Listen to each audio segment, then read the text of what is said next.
Aye, bagana kan dhufte. Bagana kan Aduun bishaanuma siyaa fe'aa. Bishaaniin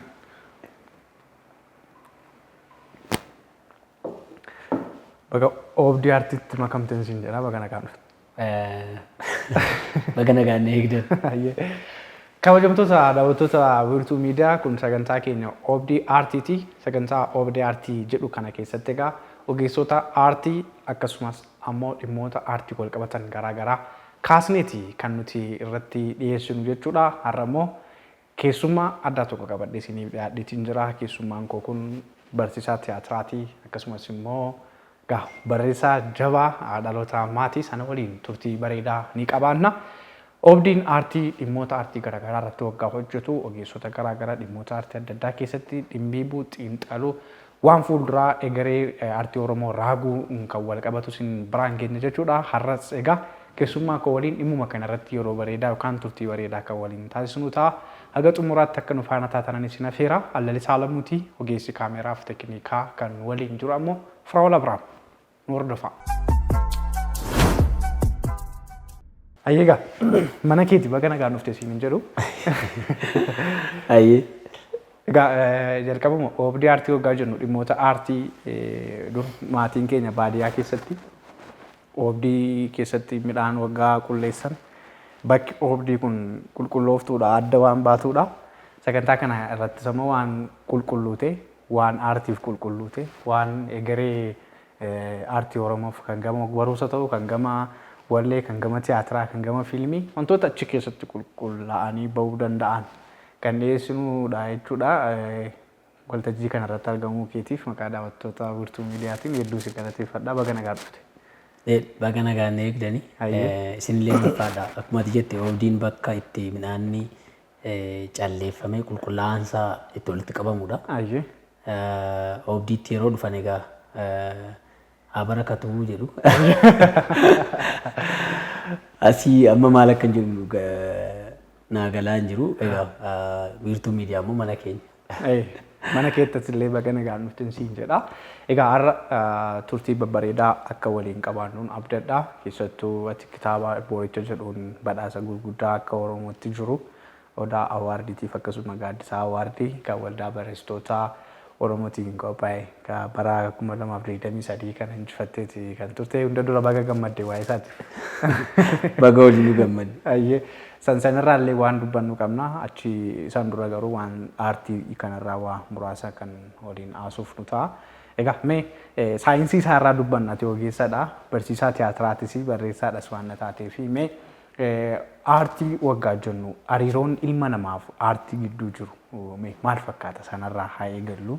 Egaa jalqabbii keenyaaf akka tolutti aartiif ilmi namaa hariiroo jireenya isaa keessatti hidhatinni waliin qabu mee maal fakkaata? Galatoom egaa akkuma ati jette ilmi namaa aartiitti yoom dhimma ba'u akka jalqabe wanni ragaa qabatamaan jiraachuus baatu ooltii bultiinsaa jiruumti isaa walii gala aartii ture. Gama saayinsii isaatti yoo finne saayinsii isaatiin aartiin kun jalqabbii isaatiif wantootni sababa ta'an inni jalqabaa waa'ee waaqaati. Hawaasni wantoota hin beekne wahiin bakka buusuu fedha. Ergamoonni samii keessa jiran akkas qabu, koochoo qabu, wanni nuun jenneef waa'ee wantoota hin beekne wahiin bakka buusee namootatti agarsiisa. Ergamootni waaqaa yookaan goodsi warri waaqonni tolfamoon Giriikota keessa fa'aa turan kana fakkaatudhani waaqa hin jirre yookaan waaqa jirus garuu akka qalbii hawaasa waan sana daawwatutti keessa seensisuu danda'a irratti kalaqatan. Kun egaa jalqabbii saayinsii isaatiin wal qabatudha inni kun. San dura garuu keessaa laga mormor irratti qaroominni addunyaa kanaa kuusha ta'e nama naani laga mormor irratti dhimmoota hedduudhaaf itti dhimma ba'amaa ture. Bakka sanatti aartii jira ture. Aartiin dhala namaa waliin dhalatee yaada. Sababni isaas akkasiin jedhe jiruuf jireenyi isaa kamuu aartiidha. Sosochiimti nuti guyyaa guyyaan goonu sanii wal qabataa jechuudha. Tole meeqa waan aartiillee waan hedduu kakaasuu dandeenya garuu xiyyeeffannoon keenya akkam jalaa hin faffacaanetti kallattii lamarraan dubbannaa gama aartii keessaa gama tiyaatiraaf barruurraa waa gaarii akka dubbannuu fi mee tiyaatiraan osoo eegalle gaarii natti fakkaata hojii leenjisuutu jirta barsiisaa irra waan taatee fi hojiin aartii keessatti tiyaatirri damee guddaadha. Mee tiyaatirri siif maali? Addunyaan tiyaatiraa kun hiikni miti tiyaatira jedhamu kun yoo mee maali? Egaa jalqaba addunyaa tiyaatiraatti haa dhufu jechuun hiikoowwan tiyaatiraa wal qabatanitti haa dhufuuti. Tiyaatira wanni nuun jennuun wanni faranjoonni tiyaatira jedhaniin kun jalqaba tiyaatiran jedhama ture. Tiyaatiran afaan Giriikiiti. Tiyaatiran jechuun isaan a place where something is seen jedhu. Bakka wanti ta'e irraa argamu, irraa daawwatamu akka jechuuti. Waltajjii wanti ta'e irraa ilaalamu akka jechuuti. Tiyaatiraniin kun jechuudha. Egaa tiyaatiranii kana ture boodarra gara jaarraawwan shanaffaa ja'affaa keessa tiyaatiran jedhanii waamaa turanii. Wanni kun dhaloota Kiristoos dura gara waggoota 300 fa'aa taa'e warri seenaa tiyaatiraa qoratan. San booda garuu jaarraa 16ffaa, jaarraa 14ffaa fi jaarraa 16ffaa kana gidduu yeroo warraaqsi falaasamaa addunyaa dhuunfachuu jalqabu bara isaan warraaqsa aartii jedhaniin yookaan du'aa ka'uu aartii fa'aa bara isaan jedhaniin bara sana keessa Jeems Baarbeej namtichi jedhaniin kun agarsiisa guddaa tokko qopheesse. Agarsiisa guddaa kana tiyaatir jedhee yaama. San booda egaa warra akka namoonni gurguddaan warra akka Wiiliyaam Sheekispiir fa'aa jennu kun kan isaan addunyaa tiyaatiraatti dhufanii tiyaatirri akka addunyaarraa mul'atu kana kan inni ta'ee jechuudha. Tole. Mee as gara qe'ee keenyaatti yoo dhufne tiyaatiraaf Oromoon hariiroon isaa haalli jalqabbii isaatii maal fakkaata? Sanarraas ammas dhalootas leenjisaa waan jirtuuf sanallee booddeetti dhufna as gara qe'ee Oromootti tiyaatirri hariiroon Oromoo wajjiniin qabaataa jiru calaqqeen ammarra jiru mee maal fakkaata raacitiin isaa kaleessaa fi taateen irra jiru? Egaa akkuma siin jedhe warreen addunyaa tiyaatiraa dafanii hubatanii fagaatan warra akka Biriitaaniyaa fa'aa kun dafanii hariiroo jabaa waan kana waliin uuman. Warra waan kana kalaqe caalaa warra waan kana fudhateetu dafee babal'iseedha yaadaan. Roomaa fi Giriikiin akka malee jaboo turanii warri Biriitaaniyaa illee akka malee deeman. Egaa tiyaatirri biyya kana keessa akka itti gale beekamaadha. Mootichi Haayile Sillaasee jedhaniin kun Xaaliyaanii baqatee baranii biyyaa bahee ganna 5 sana guutuu mana tiyaatiraatti dabarsee jedhama. San booda ilaalcha tiyaatiraaf qabu qabatee kan inni yeroo deebi'u wanni tiyaatiraa biyya kana keessatti yaadamu kan jalqabee jechuudha. Ifatti galmi tiyaatiraa ijaaramuun tiyaatiroonni waltajjii irratti dhiyaachuun wanti kun sana booda ture.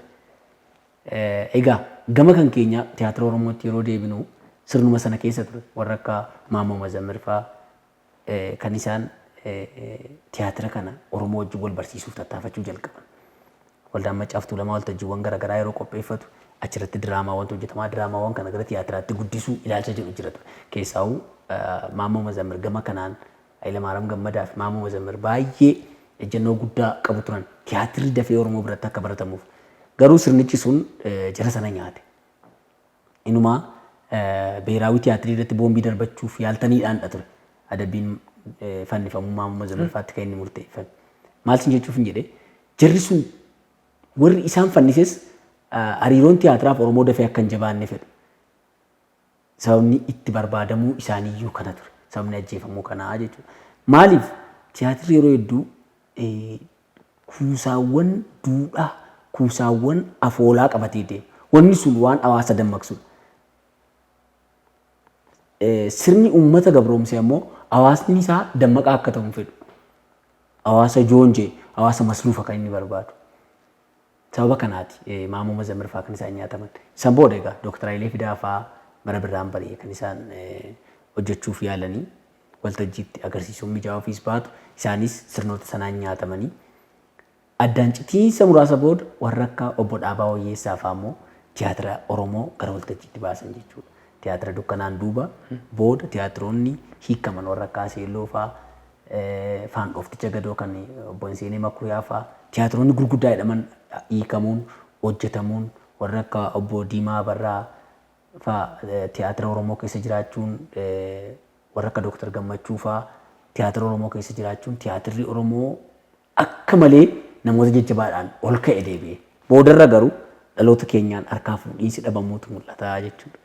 Tole, kana yoo jenne amma haalli achi dhufaaf amma irra jirru kun adeemsa guddina tiyaatira ofitti fudhannaa Oromootiin wal qabatee adeemsi gaariin tures haalli amma sadarkaan wallee Oromootti jiru, ogbarruu Oromootti jiru, fiilmii Oromootti jiru, tiyaatirri Oromoo hedduminaan mul'atu. Ati immoo akka dhuunfaatti tokko dhaloota itti leenjisaa jirta. Mana barnootaa leenjii garaagaraa keessatti tiyaatira ni barsiista. Ofuma keetiif illee tiyaatira barreessitee yeroo garaagaraatti agarsiisa isaarratti hojjetaatii kan nuti turre. Wantoota kaleessa turan irraa kaka'umsa mataa keetiin wanti amma dhaloonni kun itti fufsiisuu qaba jettee yaaddeenii tiyaatirri kana booddee haala amma keessa jiru garamitti deemattee kanatti yaaddu? Isa kana yeroo yaadu nan gammada. Tattaaffiin Dooktar Hayilee Fidaa fa'aa, Ajaa Dhibaa Maammoo Mazammir fa'aa, carraaqqiin obbo Dhaabaa Wayyeessaa fa'aa, obbo Isaayaas Hordofaa fa'aa carraaqqii bilaashaa akka hin taane arga. Sababni isaas as dhiyoo kana bara as kalu kana namoonni jajjabaan aartii Oromoo keessatti keessaa namoonni baay'ee bilchina qaban aartii Oromootti makamuun aartiin Oromoo sadarkaa Afrikaatti badhaasaaf dhaqqabaa jira. Wanni kun abdii guddaadha. Jarreen kanatu addunyaa gama fiilmii fi tiyaatiraan jiru kallattii sirrii akka qabatuuf tattaafachaa jira. Manneen wiirtuuwwan leenjii tiyaatiraa 2-3 hundaa'aa jiru. Waan amma dura hin taanedha wanni kun. Bakka namni bakka itti tiyaatira baratu argataa jira. Tiyaatira kana yeroo baratu saayinsii isaa barata. Saayinsii isaa yeroo baratu ammoo waan barate sanaan hojjeta. Waan hin beekne silaa namni hin hojjetu. Amma dura muuxannoo ture gara caalaan hin beekta. Namoonni gurguddaan tiyaatira hojjetan gara caalaan isaanii muuxannoo leenjii 7-2 fa'iin tiyaatira hojjetaa ture. Amma garuu namni saayinsii isaa akka hubatu gad fageenya dameen sun qabu akka xiinxalu ta'aa jira. Namoonni gurguddaan yuunivarsiitii irraa eebbifamanii kitaabni irratti barreeffamaa jira. Dhimma tiyaatiraa irratti jechuudha. Wanni kun abdii guddaadha. Waggoota 5-6 booda fiilmii fi tiyaatirri Oromoo sadarkaa guddaa akka inni ga'u wantoota agarsiisantu jira jechuudha. Inni kun anaaf gammachuu guddaadha. Ofii keetiif haga yoonaatti tiyaatira meeqa hojjetteetta? Tiyaatira Oromoo amma ammaatti hojjetame keessatti gumaachatti baatte. Walumaa gala tiyaatira meeqa irratti hirmaatteetta? Ani hanga ammaatti tiyaatiroota 6 irratti hirmaadheen jira. Lakkoofsaan yookaan maqaadhaan yoo yaadachiisu. Tiyaatira jalqabaa tiyaatira Dungoo Bilisummaa, achiin booda Calcalli Cite, achiin booda Addunyaa Sobaa, achiin booda Miila Bakar, Miila Bakariin booda tiyaatirri tokko maqaan isaanii jalaa badeera. Akkuma ati agarte tiyaatira Ganamee gara fuulduraatti tiyaatiroonni baay'een jiru. Hanga ammaatti tiyaatiroota 6 hojjedheen jira. Tiyaatira barreessuun akka nama fiilmii barreessuutti saayinsiin isaa barreeffama moo haalli waltajjii irratti dhiyaatu kun barreeffamaan wayita qindaa'u dadhabbiin isaa maal fakkaata? Caalaatti warra barreessaniif. Warra hojjetan caalaa waan warri barreessan itti dadhaban natti fakkaata. Egaa ruqooleetu jira. Ruqooleen tiyaatiraa jiru. Keessaa warri nuun akka Tawut, Diikshin, Piloot warri nuun jennu jira. Warreen kun walitti qabamanii tiyaatira sana akeeku. Tiyaatiroonni yeroo barreeffaman kana guutaniiru jettee ilaalta. Egaa isaan keessaa inni guddaan tokko seetingii waan jedhudha. Seetingiin kun yoomessa akka jechuuti. Tiyaatiraa fi fiilmiin bakka kanatti addaan ba'u. Fiilmiin seetingiiwwan ijaaraman barbaaduu dhiisuu danda'a. Maaliif? Fakkeenyaaf dhimma araaraa tokko fiilmii irratti otoo kaastee odaawwan dhugaan jiru odaawwan sana jalatti teessee waraabda. Waan sana yeroo waraabdu jechuudha. Tiyaatira yeroo ta'u garuu waltajjiidha wanti kun. Odaa sana eessa fidda? Gara waltajjiitti fiddaa jechuudha. Yeroo fiilmii ta'u taatonni kaameraadhaaf hojjetu. Yeroo tiyaatira ta'u garuu taatonni daawwataadhaaf hojjetu. garaagarummaa guddaa qaba inni kun. Baay'ee ulfaataadha. Tiyaatira baay'ee guddaa, baay'ee jaallatamaa fi baay'ee dadhabsiisaa kan isa godhu isa kana. Manneen ijaarta yoo ta'e manneen sana waltajjii irratti ijaarta. Mana keessaa baata yoo ta'e mana keessaa baata. Gaararraa gadi fiigdallee yoo ta'e tiyaatira keessatti gaara waltajjii irra dhaabdee gaara sanarraa gadi fiigda. Wanni kun tiyaatira adda taasisa jechuudha. Amma tiyaatira Oromoo ganamee akkaataa isaa waltajjii gaafa eebbifamus waliin turre haalli ganameera ture waan tiyaatira Oromoo keessatti argee hin beekne. Kanuma bashaa irratti illee sadarkaa tokko waan wal buutan itti fakkaata. Dadhabbii waltajjii irra ture haalli waltajjii irratti ilaallu hunduu wantoota barootaan lakkaa'amanidha. San haalli amma akkuma jette garaagarummaan fiilmii fi tiyaatira gidduu jiru amma kana gargar fagaata yoo ta'e kostiin isaas guddaadha, baasiin isaas guddaadha, dadhabbiin isaas guddaadha. Dhaloonni waan kana onnatee itti fufsiisuudhaaf yookaan tiyaatira Oromoo kana jabeessee gadi dhaabuudhaaf harsaawwan isa barbaachisu kana akkamiin injifatee keessa darbee waan tiyaatirri tokko guutuudha jedhamuu danda'u kana qixeeffachuu malli inni itti fayyadamuu danda'u maal? Yeroo baay'ee nuffiitu jira, mufannaatu jira, dadhabbiitu jira, waan dadhabbii san booda ifatu jira. Isin tooftaa kamiin dhimma itti baatu wantoota isteetii irratti guurtanii fiddan waan tiyaatirri sun barbaadu san hunda dadhabbii isaa kan akkamiin injifatamaa yookaan saayinsii biraatu jira immoo kana akka nama biyya magaalaa tokko ijaaru wayii natti fakkaata yookaan baadiyyaa fagoo tokko nama ijaaru wayii fakkaata waan ta'eef. Saayinsii isaa keessa jira. The relationship between the characters fa'aa waan jedhamutu jira. Namni waan waliin hojjetu yeroo dheeraa waliin turuu qabu. Fakkeenyaaf aniifate abbaa filma taanee hojjenne yoo ta'e waan sana amaliifachuu qaba. Saniif waan sun irra deddeebi'amee shaakalamuu qaba. Siin jedheera yeroo fiilmii ta'u kaameraadhaaf hojjenna waan ta'eef akkuma waliin jirrutti anaaf sitti hojjeta yoo ta'e nama biraan barbaadu. Aniifatti mana kana keessatti waliin shaakallee kaameraa fuuldura dhaquu qofa nu gaafata. Tiyaatira yeroo ta'u garuu tuutni guutuun walitti fufiinsa qaba. Eegan hojjedhee bahee booda seenta. Saniifuu yeroo hojjedhu illee ilaaluu qabdaati. Utuma yeroon kee hin geenye ta'e. Maaliif yeroo kee irratti seenuuf yeroo koo beekuu qabda. Kiipointi waan jennu jira. Kiiwordis faayinaan jechan xumura waltajjii irraa dubbadhee bahee ati seentutu jira. Saniifuu isa kana laaluuf utuma bakki ati seentu siiniin kee kutaan ati irratti seentu baay'ee xiqqoodha ta'eeyyuu dirqama tuuta sanaa wajjin leenjita. Kun egaa wal bira buluu yeroo qabu. Isteejii irra diriirfatamee yeroo bulamu jira shaakala. Halkan keessaa haga sa'a 7-8 yeroo shaakalamu jira. Guyyaa guutuu yeroo wal bira teessee shaakalu jira. Namni amala isaatiin akkuma walitti deddeebi'een amala wal nuffuu qabaataami. Namni ilaalaa turan jaldeessa fakkaatti faayida. Namni yeroo walitti deddeebi'u arrabaan walitti dubbachuun, arrabaan wal darbuun, wal muffachuun hin jiraata. Wanti kun eessayyuu inuma jiraata. Hin jiru jechuun of sobuu ta'a. Garuu tokko tuutni keenya tuutni tiyaatira dungoo jedhamu kun wal kabajuu irratti ijaarame. Ijaarsumti isaa jechuudha. Namoonni aaraan seenan waa'ee wal kabajuu achi keessatti maal akka fakkaatu akka isaan baran goona jalqaba jechuudha jalqaba. Inni biraan immoo kaayyoon nun bakka sanaaf dhufneef maaliin? Fiqeen yeroo baay'ee jecha tokko dubbata. Siisteematti fayyaa warra kaan. Namoonni wanni sun hin taaneef akka dafanii waan sana of keessaa dhiqan ta'a. Namni mul'achuudhaaf dhufuu yaadee dhufu jiraachuu mala tiyaatirri immoo baay'ee dadhabsiisaadha. Dadhabbii booda kan itti waltajjii sanatti baatu. Egaa gareen sun icciitiin inni wantoota baay'ee injifatee waltajjii irratti hojii bareedaa dhiyeessuuf maali yoonaan jette garee wal kabajuu irratti ijaarame ta'inna laata jedheen yaada. Tole galatoomiin warra kaaniif illee barumsa guddaa ta'a jedheen yaadame. Gareen tiyaatira dungoo bilisummaa haalli hundeeffama isaatii akkuma jennetti waa'ee wal kabajuu tiiviidhaan hojjechuu aarsaa barbaachisu kaffalanii immoo waltajjii uummanni barbaadu tokko irratti waan miidhagaa dhiyeessuu akka ta'e kanaan durallee waan quba qabnuuf waan irratti dubbataa turredha. Tiimiidhaan hojjechuun aadaan Oromoo hojii gama aartii Oromootiin jiru. Tiimiidhaan waa bu'uureessuun tiimiidhaan waa ba'anii hojjechuun baay'ina keessatti saniyyuu.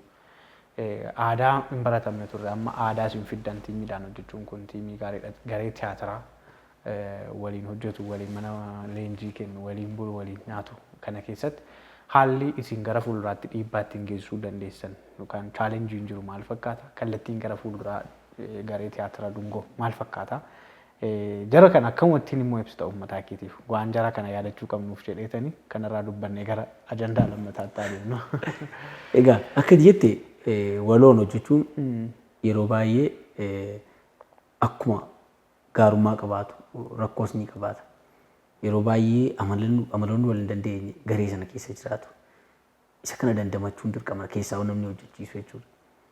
Egaa yeroo hojii keessatti wantoota gurguddaatu si mudata.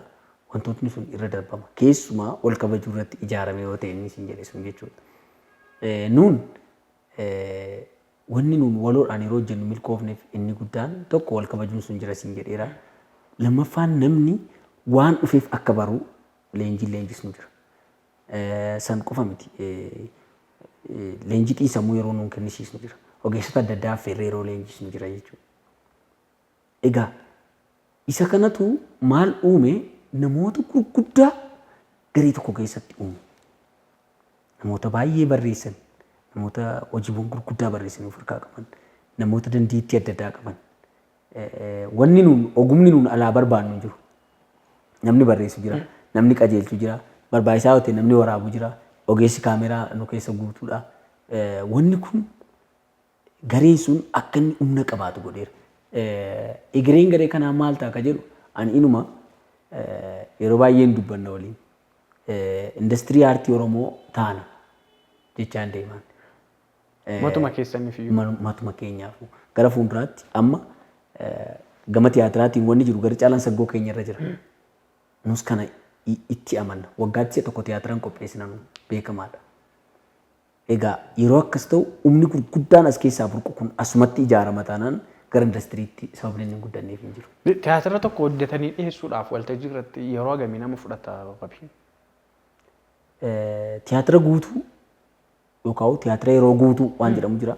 Tiyaatira yeroo guutuu tokko hojjechuudhaaf yoo xiqqate shaakallii ji'a 3 yoo xiqqate jechuudha. Baay'ee yoo xiqqeessine shaakallii ji'a 3 fudhata. Walitti fufinsaan? Eeyyee. Guyyaa 90. Hedduu ulfaata. Egaa waan kaameraa dura teessee hojjettuuf waan uummata duratti baatee hojjettu adda addaadha. Nama dandeettii addaa maal jedhama aslii beekumsa aslii ganamaa wajjin walitti hidhatu beekumsa xabboosa jennu sanii dandeettii sanaa walitti hidhata jedheen yaada. Egaa ayyaantummaa walaloo jennu tiyaatira keessa waan guute wayii natti fakkaata. Yoo waa humna ganamaa tokko qabaatti barumsaan leenjistu waan sun ni ba'a jedheen abdadha. Mee gara tiyaatira keessaa yoo natti si deebisu tiyaatira kana yoo jenne garuu utuun xumuriin tiyaatirri haaraan dhufaa jiru jira gama tiyaatiraatiin waan nuti jenne. Gama tiyaatiraatiin utuun ta'in amma gama fiilmii irratti xiyyeeffanneera. Tiyaatirri kun tiyaatirri ganamee ati agarsiisu. Tiyaatiraatiin waliin itti dadhabaa turte sun jechuudha. Yeroo ammaa magaalota irra sochii gochaa jira. Magaalota gurguddaa jiran magaalota akka Amboo fa'aa gara Naqqamtee fa'aa imaluuf qaama ho'ifataa jira. Isaaniin deemsisna amma utuu kan biraatti hin ce'in. Ammasitti garuu fiilmii irratti xiyyeeffannee hojjetaa jira. Ayyee ganamee irraa yeroo bira waayillan kee wajjin ni dubbanna jedheen abdadha. Ganamee miti kun maal kan jedhu irraa yoo haasofne gaarii natti fakkaata. Fiqee fa'aa buufaa waliin taanee sadiini. Haa ta'uti amma gara irboorichaa gara ogbaruutti si fuudheetan harka kee irratti yeroo baay'ee harka kee margaa irratti gamcira hedduun argaa. Irboorichuma ibsuudhaaf waan baattee deemtu natti fakkaata. Harka kee kanarraatiin eegala harka kee mirgaa irratti ormas micirraa gara 4-5 argame. Maali mee iccitiinsaa saniin? Iccitii guddaa addaa hin qabu. Egaa irboorri kana miti. Lammaffaa immoo irboora namumti argee sin hidhatu. Garuu ani gumeewwan kana yeroo hedduu akka waan ayyaantummaa kun gabbisaniitti yaada. Yeroo baay'ee akkasitiin illee itti dhimma ba'a. Hedduman jaalladha sababa kanaaf. Taniif godhate. Gaafa duraa fe'ee biratti waan irboorichaa kana haasofnee turre maaluma jechuudha irboorichi kan jedhu hin dubbanne maqaa moggaasa kitaaba keetii yoo ta'e iyyuu har'a namoonni sagantaa sana illee hin hubanne akka hubataniif wiirtuu miidiyaa irrattis yeroo baay'ee irboorichi kun jechamaa akkamiiti bakka kamitti fayyadama namoota akkamiitu godhata kan jedhu waadhuma jecha irbooricha jennu kana haa hiiknuuti isheerraa eegallu sana booda gara kitaabaatti illee dhufnuuti. Mee irboorichi kun maali? Egaa gaaffiin kun yeroo baay'ee waan ka'uufu deebiima wal fakkaataan deebisa. Irboorri jira. Irboorri kun meeshaa ulfooti. Oromoo biratti warra akka kallachaa, warra akka caaccuu akka argeen ba'anii akka argeellee godhataman. Warra akka bokkuullee dabalatee jechuudha. Meeshaa ulfoo jennaan warra kanaan. Meeshaawwan ulfooti. Irboorri kunillee akkasi. Irboora kana yeroo baay'ee abbootii dulaatu hidhata. Bakka tokko tokkotti namoonni ulluuqan sirna ulluuqan yeroo isaan irree isaanii mirgaa irratti godhatan. Yeroo baay'ee garuu abbootiin duulaa irree isaanii mirgaa irratti godhatu. Ani egaa taatoo yookaan qooddataa ani kitaaba koo keessatti uume Dooyyoo Liiban jedhamtu jira. Dooyyoo kanaa fi irboora harka isaa irra turte gidduu waan ture. Irbooraa asii fuudhamee aga Biritaaniyaa deemuuf deeme kana qaba kitaabni kun. Isarratti xiyyeeffadheen waa'ee irboora sanaan haasaa waan ta'eef namatu jira waan ta'eef nama sana yeroo wannoo itti immoo namicha jettaani irbooratu jira ani irbooricha waa'ee irboora sanaan haasaa jira jechuudha. Asoosama kanaan. Saniif namoonni baay'een irbooricha hoggaa jedhamu amma namoonni gurguddaan akka waan qaqqabamu waan akkuma tu jalqaba kaaste san godhanii waan namoonni kitaabicha hin dubbisne baay'ee hubachuun rakkisa akkuma jette isaaniif jedheen kitaaba irbooricha akka dubbistan isin affeera kitaaba baay'ee miidhagaaf badhaasa gurguddaa lamaan illee wabii qaqqabsiisedha. Mee kitaaba kanaan badhaasa gurguddaa lama argatteeti kan jirtu badhaasni ati injifatte moo badhaasa akka Oromootti awaardii qabnu wal dhimma sanarratti hojjetan lamaanidha. Ulaagaan ati itti dabarte sun ulaagaa ogbarruu qulqullina ogbarruu keessa jirudha jedheen abdadha. Mee haalli badhaasa sana maal fakkaata ture badhaafamuu keetiinoo kitaaba tokkoon badhaasa lama nama argate waan taateef nama jalqabaatis natti fakkaata namni kitaaba tokkoon badhaasa lama argate dhaloota keenya kana keessatti sanaaf mee akkamiin waa'ee badhaasa kanarraa waan jedhu. Dhugaa dubbachuuf irboorichi hagan yaadee ol jaallatame seenaa dhugaa jaarraa 16ffaatti xiyyeeffatee ture kitaabni suni haga ammaatti asoosamni akka sanaan barroofne asoosama jalqabaati jaarraa 16ffaarratti kan barraa'e. Egaa akkuma atu kaaste kitaabni kun badhaasa Odaa Waardiidhaaf kaadhimamee injifatee badhaafame. Anas badhaasa akkam fudhadhu na godhe. Akkasumallee gaaddisaa waardii gaaddisaa literarii waardii yookaan badhaasa ogbarruu gaaddisaallee kaadhimamee achirratti illee badhaafamee jechuudha. Walumaa galatti anaaf kun waan guddaadha. Gammachuu guddaadha illee. Hedduun gammade. Badhaasa lama kitaaba tokkoon badhaasa lamaan kana argachuu kootti jechuudha. Akkasumallee hojimaneewwan danuu akkanarraa eegamu nu badhe. Kana booda kitaaba tokkoon badhaasa karoorfattee waan jirtu fakkaata. Kitaaba jalqabaan badhaasa lama erga fudhatte hojii kee lammataan immoo badhaasa 4-5 waan akkasii waa yaadde natti fakkaata. Badhaasota 4-5 qofa osoo hin ta'in hojiiwwan itti aanu sadarkaa Afrikaatti akkamiin kitaabotaan badhaafamuu hin danda'ama. Isee dhufaa yaadaa irra sadarkaa addunyaatti maaltu jira? Yoo maal hojjennee badhaafamna kan jedhu illee hojjechuun hin danda'ama. Hin danda'ama jechuudha. Hojii gaarii yoo ta'e immoo badhaafama. Galatoomii kitaabni ati barreessite galaana ogbarruu Oromootiif cufa mataasaa kan danda'edha. Kan kee osoo hin taane kan uummatichaa ta'eeti kan inni jiru. Siif bu'aa kalaqa mataa kee yoo ta'e iyyuu gara ogbarruu sabaa ta'ee itti dabalameeti kan inni jiru. Gaafa jedhamu amma akka ogbarruun saba Oromoo fi ogbarruun saba biraallee yoo waliin dorgomame kitaabilee akka ogbarruu Oromootti badhaafamaniin ogbarruu saba biraadhaan dorgomna jechuudha. Sun immoo qulqullina ogbarruu Oromoo keessatti gahee guddaa taphata.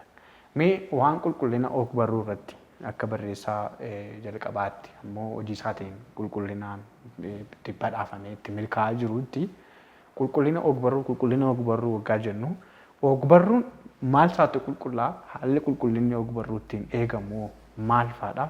Hudhaawwan ogbarruu Oromoo keessa jiran akkamitti ilaalta? Inni kun gaaffii bareedaadha. Yeroo baay'een akkuma ati kaaste qulqullina ogbarruu Oromoo qulqullina jedhama. Duraan Abarraa jedhamee waan gadhiifame wayii natti fakkaata. Hojiiwwan danuun wal faana yeroo ba'an agarta. Achi keessaa hawaasni hagam jaallateen gaaffii biraati. Egaa qulqullina ogbarruu yeroo jennu akkuma duratti sii kaase caacculee ittiin barreeffamutu jira. Caacculeewwan kana hanga inni guuttate jechuudha. Qulqullina ogbarruu jechuun waan biraa miti. Maaliif? Namichi waan sana barreesse waa'ee ogbarruu beekuuf beekuu dhabuusaa gidduu garaagarummaan jiru caacculee sana. Caacculeen sun yookaan barnoota ammayyaadhaan dhufuu mala kennaa ganamaallee ta'uu danda'a. Garuu caacculee sana beekuudhaaf namni tokko caacculee ogbarruun qabu beekuu barbaada yoo ta'e yooma barnoota isaa hin baranne ta'e illee dubbisuun isaa dirqama. Egaa namni tokko ogbarruu Oromoon qulqullinaan hojjete utuu naan jedhaniin dirqama wanti yaadu gurbaan sun kitaaba maal fa'aa dubbise kan jedhudha jechuudha. Kallattumaan qulqullina ogbarruu Oromoo inni jennu kan gadi buusus kan ol kaasus qulqullina ogbarruu Oromoo gadi bu'e inni jedhamus ol kee inni jedhamus ani yeroo hundumaa hanga namtichi dubbise dhadhee yaada. Yeroo sana caacculeewwan sana guuttachuu isaa akeekaa jechuudha. Taniif dubbisuu keessaan illee qulqullinni isaanii madaalamaa jechuudha. Egaa inni biraan waldaan barreessitoota Oromoo hojii gama ogbarruu tiksuudhaan kan inni jiru isaan keessas ulaagaa baay'eetu jira. Mee gama keetiin akka miseensaattis haa ta'u keessa jiraachuu dandeessaa. Waldaan barreessitoota Oromoo waa'ee ogbarruu Oromoo kanarratti jabinaan hojii mana inni eeggatu maal jettee yaadda yookaan akka barreessaa tokkootti hojii mana akkamii kennitaaf? Waldaan keenya waldaan barreessitoota Oromoo waldaawwan amma jiran keessaa waldaa guddaa jedhee yaada. Ijoollee jajjaboodhaan hoogganamaa jiralleeti. Dhugaa dubbachuudhaaf waan irraa eegamu hojjetaa yeroo jedhee yaada. Keessumaa'uu badhaasa kana qopheessuun isaanii barreessitoota gidduu morkii guddaan akka jiraatu of qopheessuu guddaan akka jiraatu taasisa. Gama fuulduraatti waldaa kanarraa waan guddaan eegamu mala. Isaan keessaa tokko waanuma amma duratti kaasne qulqullinni ogbarruu Oromoo madaala isaaniitiin utubee gaarii ture. Amma abbumti fedhe lafaa kee kitaaba barreessee maxxansiifachuu danda'a. Wanni sun afaan Oromootiin barraa'e yeroo jedhamu qeeqni sun guutuun gara keenya dhufa jechuudha. Barreessaa Oromootu kana qabaa jedhama. Egaa akka kun hin taaneef kitaaboleen barreeffaman harka isaa jalaan utuu ta'e koreen gulaalu kitaabotuma barreeffamanii eebbifaman kan koreen gulaalu hin danda'u. Amma fakkeenyaaf kitaaba isaan gulaalaniin alatti giddu galatti akka hin eebbifamne gochuuf hin danda'u. Waan kana turratti hojjetamee hin danda'ama. Egaa gara fuulduraatti waan akka kanaa kana hojjetanii waloodhaan hojiiwwan hojjetaman irratti xiyyeeffatanii kitaabota barreessanii qulqullina ogbarruu Oromoo utubuu keessatti waldaan sun ga'ee leencaa qabaata. Sababni isaa namoota gurguddaa ogbarruu Oromoo keessa jirantu keessa jira. Warra akka obbo Isaayyaas Hordofaa fa'aa dabalatee jechuudha. Saniifuu waldaan sun waldaa ogbarruu Oromootiif biiftuu aaraa baasuu keessatti qooda guddaa taphatu. Gara fuulduraatti illee bakka ogbarruun Oromoo ga'e asxaa isaanii jiraatanii yaada. Tole galatoomii waan gaariidha kan irraa dubbataa jirru. Mee waanuma xinnoo qe'ee mana kee keessa yookaan jireenya dhuunfaa irraa taphannuuti. Egaa akka waanuma siireessisuudhaan daawwattoonni keenya nu jalaa mukoofnetti waan muraasa yoo taphachuudhaaf qophooftee ta'ee mana danda'a. Garuu rakkoon qabu. Egaa oobdii aartii waan ta'eef waanuma aartii irratti akka aartistii ni hojjetta, tiyaatira ni barreessita, kitaaba ni barreessita, taatota ta'e ni hojjetta, hojii gurguddaadha kanatti hojjettu. Hojii kee kanaan alatti garuu wabiin osoo maal taate yookaan osoo maal hojjetteeti kanatti baay'ee gammadaatti taatu addunyaa keessa jirtu kana keessatti. Akkuma ati jette hojii aartiin hojjeta. Hojii aartii kana gammachuu guddaa ayin hojjeta.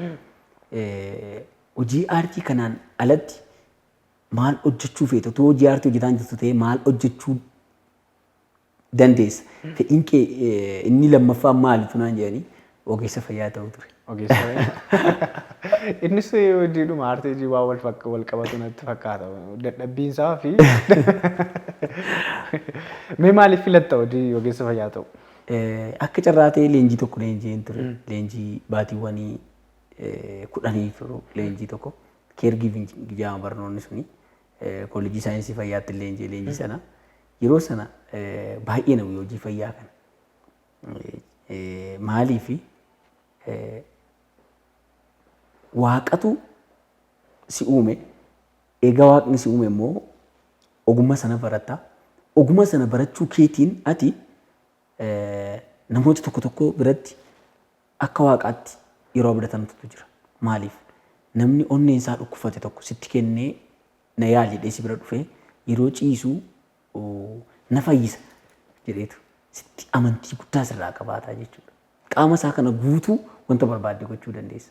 Sitti amanee sitti kennee waan ta'eefu yeroo sanan hiree argadhe hospitaalota keessa ture hospitaalota irra deddeemee waa daawwadhee arge sababa sanaatti utuun gama aartiitti hin fuulleeffanne gamanatti hin duufne ta'ee guutumaa guutuutti ogeessa fayyaa waan ta'u natti fakkaata. Galatoomii kitaabilee isin dubbista waan ta'eef kitaabilee hagammaa dubbistan keessaa kitaabni si booji'u kitaabni ati addatti jaallattu gama barruutii keenyaatiin kan gama oromootiin jechuudha. Egaa baay'eedha silaa shanan tokko filannoo naa keessa gaarii ture.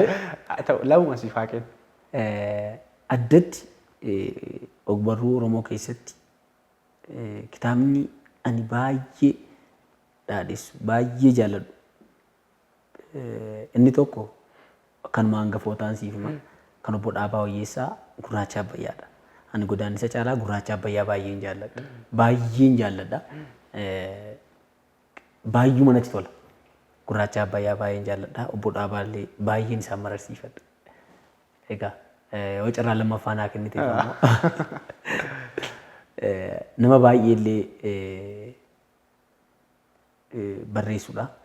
Nama baay'ee bilchaataadha. Qaroo dhaloota keenya keessa jirudha jedhee yaada isallee.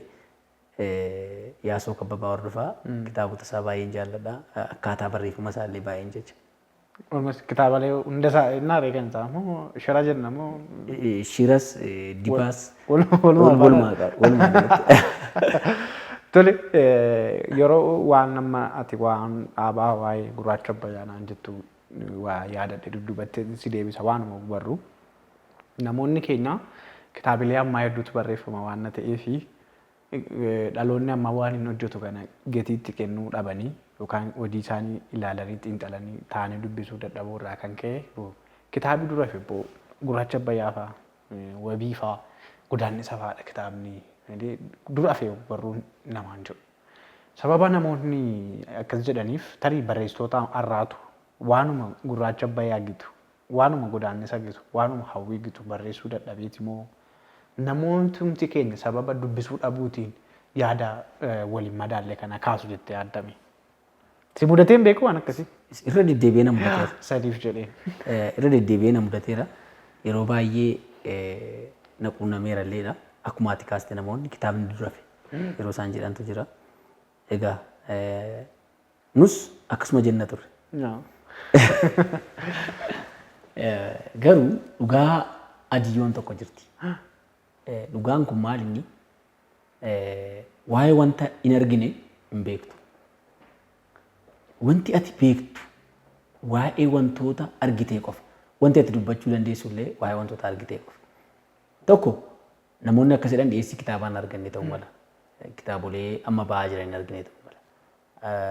Aan fakkeenyaaf gama walalootti yoo dhufne waggoota 15 ittaananiif kitaabni boqoo ol qabatee laphee dhiibee qofaasaa dhaabbatee hafu wayii maxxanfameera agarteerti. Ijoollee akka kanaa dhufaa jira. Dargaggeessa mana umriin isaa mana 20 keessa jirudha. Hawaasni keenya tokko dhiyeessii kitaaba kanaan argannee yaada. Malee kitaaboleen jara sanaa olittuu barreeffamaa jiran ba'aa jiru yeroo ammaa. Garuu maaltu jira? Dhiyeessiin jara sanaa jaroota qeeqa kana kaasanii fi kitaaba walitti fiduun akkaataa kamiin danda'ama isa jedhan yoo yaadan gaarii. Sababni isaa namni qalbii jijjiirrata. Warri akkas jedhan qalbii jijjiirrata. Anaa na mudateera. Ani eegan kitaaba Oromoo dubbisuu dhiisee waggoota 8 lakkoofsiseera. Amma garuu dirqamaan kitaaba Oromoo akkan dubbisutti na deebiste namni naan jedhee jira. Kana jechuun maa inni abdii irraa kutatee ture jechuudha namni kun. namni waanuma wal fakkaataa waanuma sadarkaan isaa gadi bu'ee irra deddeebi'ee yeroo argu kana booda abdiin hin jiru jedhee yaada. Yoo waan nama akkas jedhe kana dhamdhama xiqqoodhaan yoo dhamdhamsiiste garuu abdii inni gama ogbarruu Oromootiin qabu addaan bal'achaa deema laphee isaa keessatti. Tole dabalataan ammoo waanuma ogbarroota jirti deebisa. Egaa nama hojii muummee adda addaa keessa jiru waan taatee fi dargaggeessa bilchaataadha jedheerumaan kanas gaafadha tarii si ilaallachuulee dhabuu danda'a. Faana ta'a jedhee waan hin yaaduuf. Ogbarruun afaanota garaagaraatiin barreeffaman gara ogbarruu afaan Oromootti wayita as dhiibaman yookaan immoo afaan biraarraa afaan Oromootti hiikamanii dhufan aayidooloojii jaraa qabatanii dhufu, eenyummaa jaraa qabatanii dhufu, kan saayikooloojii ta'uu danda'a, seenaa ta'uu danda'a, kalaqas ta'uu danda'a, dhimmoota garaagaraa ta'uu danda'a. Ogbarruu Oromoo yookaan kalaqa ogbarruu Oromoo irratti dhiibbaa geessisu hin qabaatu jettee adda? Tokko namoonni akka baraniif gaarii taa'ee yaada. Maaliif barreessaan Oromoo tokko tarii afaan Ingiliffaa itti ulfaachuu danda'a. Fakkeenyaaf kitaabni guddaan dhiyoo kana hiikame tokko jira. Ani kitaaba sana afaan Ingiliffaa isaa duukaa rakkadhaan dubbise. Yeroo sana Ingiliffi baay'ee na rakkisa ture. Baay'ee duukaa rakkachaan dubbise. Dargaggeessi Oromoo akka afaan isaatiin waan kana argatuuf yoo kana kenniteef maal arga? Sadarkaa qulqullinni ogbarruu warra biraa irra ga'e in arga. Wanti kun maal ittuma hojii sanaa gadi akka inni yaadne isa godha. Gaarummaa qabaa jechuudha. Garuu waan finnu kana hunda achumaa fi duuma waan qabnuuf hiikuma waan hin qabuuf hin hiike jechuun dogoggora guddaa ta'a. Sababni isaa maaliif anaaf ogbarruu Oromoo jechi jedhu falaasama sabichaa, duudhaa hawaasichaa, jiruuf jireenya sabichaa irratti yoo bu'uureffatedha. Yeroo hundumaa jechattii kana nan jedha. Ogbarruu Oromoo jechuun waan Oromoon keessa jiraatu, waan Oromoon keessa ture, waan inni keessa jiru, waan inni gara fuulduraatti ta'udha malee waa'ee waan faranjii miti. Maal siin jechuuf hin jedhee yeroo hiikamu gaariidha. Akka hawaasni beekutti hiikuun gaariidha. Rakkoon qabaatu. Galtee illee ta'a. Gaarummaa qabaata. Rakkoon qabu. Garuu waanuma akkas ta'eef irra deddeebi'anii sanuma qofa hojjechuunis barreessaa ogbarruu Oromooti. Yookaan wanni kun ogbarruu Oromooti jechiisuu dhiisu mala. Kun egaa hanga hubannaa kun. Galatoomii ati wabiin yeroo baay'ee wantoota duraan turan as deebisuuttidha kanatti xiyyeeffatu hojii kee keessatti irbooricha yoo ilaalle seenaa jaarraa 16ffaatii ganamee illee yoo ilaalle waanuma dur turedha. Jecha tokko na yaadachiiste barreessaa warra Naayijeeriyaa Chiinaa Acheeven karaan boritti nu geessu karaa kaleessarraa maqneedha jecha inni jedhu na yaadachiisame. Jecha kana bu'uuraan kaateetti immoo waan duriisan gara dhaloota ammaatti fiduudhaaf maaltu keessa kee jira? Hubannoon ati garasii fiddee dhufte kun raacitiin isaa mee maali? Bareeda. Barreessaa ta'e maqaa isaa kaastee hedduun jaalladha. Kitaabolee isaa lama dubbiseen jira. Kan Things Fall Apart fi Jaarraa Osoo Gaaddisan baay'een jaalladha. Barreeffama isaa baay'een jaalladha namicha sana. Ekeraan isaa boqottu. Boqottu. Oromoon maal jedha? Fuulduratti darbachuuf dudduubatti aggaammatu jedha. Namni fuulduratti fageessee boo darbachuu barbaadu gara duubaatti aggaammataa jedha. Inni biraan yoo kaleessi hin jiru ta'e bor waan jennu hin qabnu akka jechuuti. Har'iyyuu riqicha borii fi kaleessaa gidduu jirra waan ta'eef akka sabaatti immoo sabni kaleessa isaa diige eenyummaa isaa hin diiga jedhee yaada. Hin bada eenyummaa isaa hin bada jedhee yaada. Maaliif afaan numtatiif aniifate amma ittiin haasofnee walii gallu kun kaleessa. Waan kaleessa ijaaramedha. Bu'uura kaleessaati wanni nuun jiraachaa jiru. Ani yeroo baay'ee namootaan nan jedha. Nuun dafqa abbootaa nyaachaa irraa jedhan. Sila abbootatu dafqa ijoollee isaaniitti dhimma bahuu qaba. Nuun garuu dafqa abboota keenya nyaachaa jirraa jedha. Maaliif namoonni fakkeenyaaf asuma dhiyoo kana namoonni bara 60moota 70moota keessa turan waan gurguddaa nuuf kan ga'an nuunoo dhaloota taanutti maal dabarsinee inni of gaafachuu qabna. Amma Dr. Alif Daafaa, Dr. Sheek Mahammad Rashaad fa'aa qubee tolchan jennaami. San dura qubee afaan Oromoo inni jedhamu hin jiraatu. Akka Laatiniin garuu akka kushota waliigalaatti qubeen kun jira ture. Garuu waan gama Oromootiin seerluga isaa eeggatee akkasitti jecha inni jedhu barreessuu jechi qubeen danda'u hin jiru ture jechuudha. Jarri sun hojjetaniiru.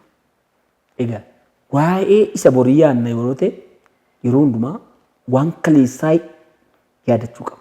Isa borii yaaduu rakkoo hin qabu. Waan kaleessaa garuu yaadannee dhaloonni ammoo waan sana arguun inni hamileessa dhee yaadaan gama kootiin. Ani amma gama kootiin yeroo hundumaa fiilmii ilaalee yoonaan jirti. Fiilmii waggoota 100 dura turan tun argadhe. Kitaaba dubbisii yoonaan jirti kitaabota waggoota 100 turan irratti seenaa akkasirratti xiyyeeffatu. Asoosamallee yoo ta'e waan akkasiitu ta'e natti tola baay'ee. Waan irraa lammaffaa immoo wanta ni yaadutu jira. Barreessaa jechuun akka nama koblaa qabuutii dhee yaadama. Nama baallee qabu ol ka'ee samii kanarra balali'aa oolu ija gurguddaa waan qabu dhee yaada. Maaliif waan hawaasni kun gochaa oolu waan argu. Saniif hawaasni barreessaan yeroo hawaasaatiif waa kennu beekumsa hawaasichi qabu irratti waaqechuu qaba malee waanuma hawaasichi qabu deebisee kennuuf hin qabu.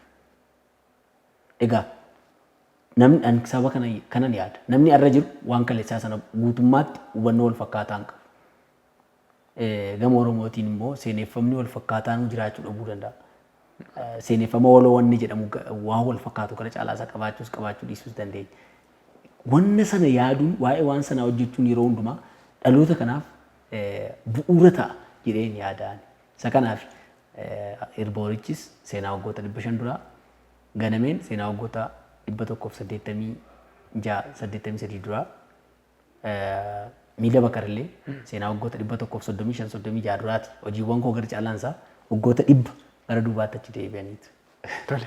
Waan babbareedaadha kan nuti kaasaa jirru dhaloonni kun kaleessa maaltu ture isa jedhu waa ilaaluu qaba. Har'a taa'ee jechuudha. Boriif immoo waan kaleessaaf waan har'aatiin waan fuulduraa miidhata waan ta'eef hojii bareedaa kanaaf galatoomiin jedha. Yaada gaariidha kan nuuf kaastee daawwattoonni keenyas waan babbareedaa hubataa jiru jedheetiin abdadha.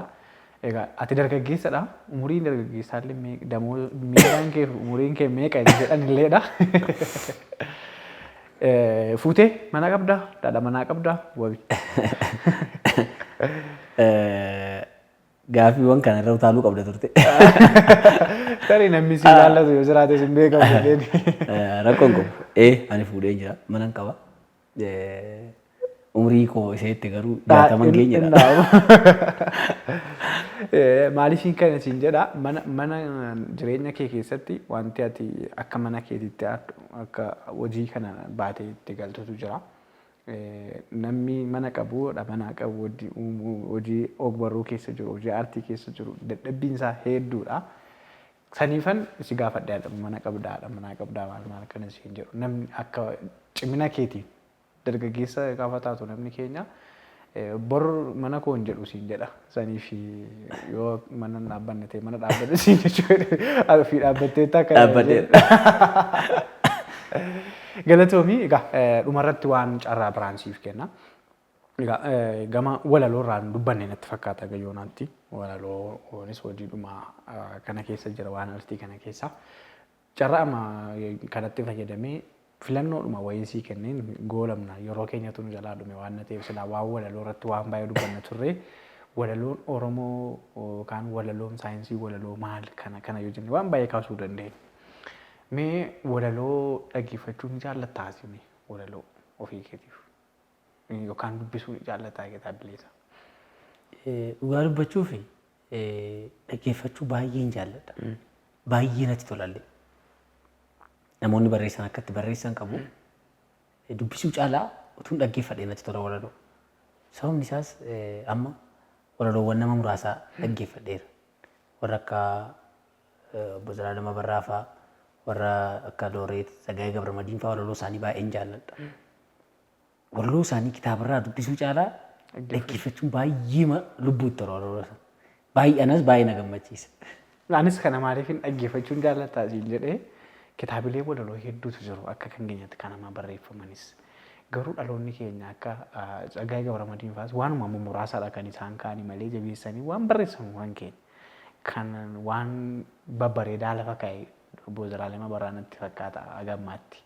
Saniif barreessonni walaloo keenya caalaatti utuu sagaleef kitaaba wal faana hojjetanii yaada jedhu waan hin qabuufan kanarratti wabii maal jettaa waan jedhuun maaliif nama boojuudhaaf nama fudhachuudhaaf fakkeenyaaf waloon jabaa kanatti yoo qaba kaasee turte yeroo adda addaatti Abboomaa Margaa kitaaba isaan dubbista. Kitaabni isaa akka itti fudhattu kabraa ta'uu danda'a. Jechamoonni inni sitti himu garuu kitaaba sana siif hiika. Sana irratti mee akka wabiitti mee maal jetta kana irratti utuu waan lamaanuu wal faana jiraate miira jedhu qabdaa laa jechuuf jedhee. Egaa dhugaadha wanni kun utuu danda'ameenaan walaloo qofa utuu hin ta'in asoosamnumtuu utuu danda'ameenaan kan warra adii ammaa akkas sagaleedhaan jira. Sagaleedhaan keessa kaa'u. Amaazoon irratti sagaleedhaan hin gurguratu, onlaayiniidhaan hin gurguramaa, waraqaan ishee hin gurguramti, waa baay'eedhaan gurgurama. Gama biraan biizinesii adda balata. Biizinesii biraa dabalataa jechuudha. Egaa garuu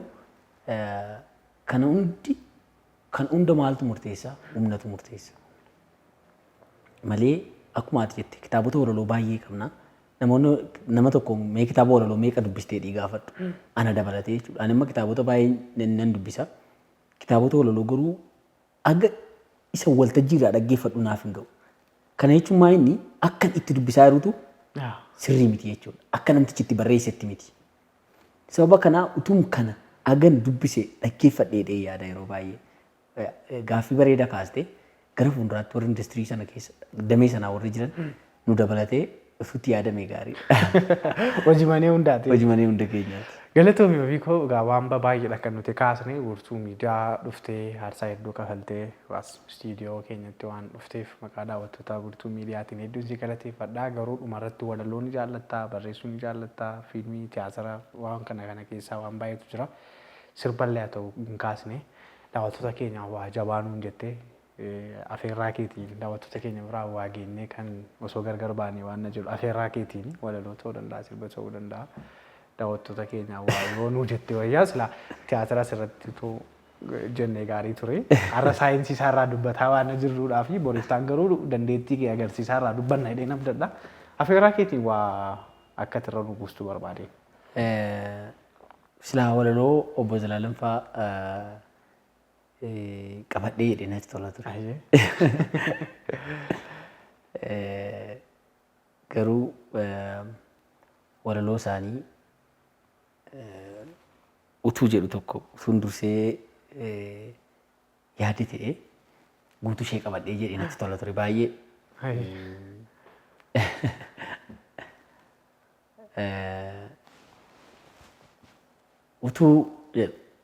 Utuun maal fakkaatti? Diimtuu gabaabduu moo bifa gabaabbatti? Utuun kan eenyuti? Eenyutu dhuunfata? Kan manaa ishee hin qabne ofii jiraa laata? Qulqulluun akka waaqa namni sabni kan utuu hin jenne kaleessa yaadatee kaleessa dagatee yaa anaa kanaa utuu kan hin jenne.